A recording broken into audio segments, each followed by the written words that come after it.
पूज्य गुरुदेव ने की प्राण रक्षा। हमारा जन्म उड़ीसा में हुआ था। जब मैं करीब 24-25 वर्ष का था, हमारे गांव में भागवत कथा करने एक संत श्री रामचरण दास जी आते थे। मैं भी भागवत सुनता था। उसमें मैंने सुना कि शरीर नाशवान है। यह सुनकर मन में आता रहता था, यदि शरीर नाशवान है तो इसे रख कर क्या करूं।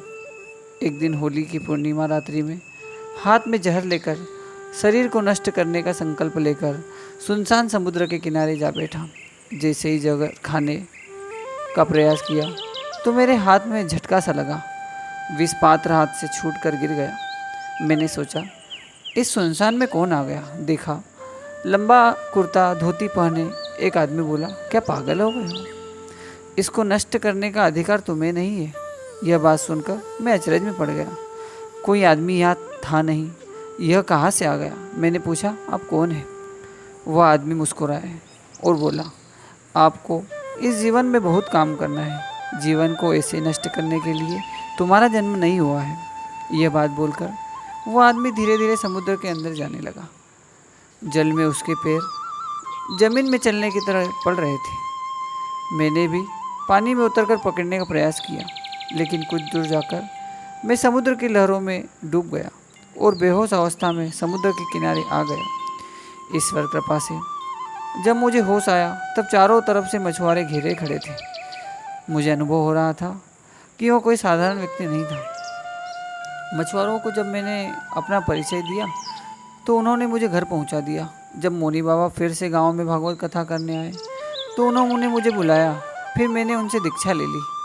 करीब 2 वर्ष बाद में जगन्नाथपुरी रथ यात्रा देखने गया था। उसी भीड़ में फिर मेरी मुलाकात मोनी बाबा से हो गई। वे मुझे एकांत में ले गए और राष्ट्र निर्माण के बारे में विचार विमर्श करने लगे। उन्होंने कहा, आपको मत्त जी के पास जाना है, वे हरिद्वार में हैं। गायत्री के बारे में, राष्ट्र निर्माण के बारे में समझाते हैं। वर्ष 1996 में पहली बार गायत्री शांति कुंज हरिद्वार आया। गुरुजी के बारे में बाबा जी से सुन रखा था। मैं 2 घंटे शांति कुंज का दर्शन करता रहा। अचानक मुझे स्मरण आया, जहर पीने का प्रयास करते समय जिस व्यक्ति को मैंने देखा था वही स्वरूप आचार्य श्री राम शर्मा जी के चित्र में पाया। मैं बार बार सोचने लगा कि इन्होंने ही मेरे प्राणों की रक्षा की है। इस शरीर से वे क्या करवाएंगे वही जाने।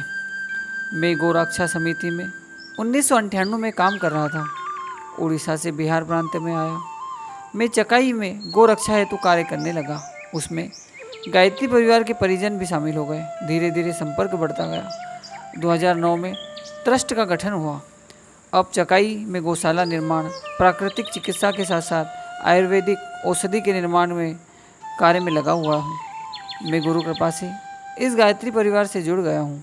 परम पूज्य गुरुदेव के विचारों पर चलकर समाज सेवा के कार्य में संलग्न हूँ। जिन्होंने मेरी प्राण रक्षा की है, यह जीवन अब उन्हीं का है। प्रस्तुति उड़ीसा बाबा, जमुई, बिहार। ओम शांति।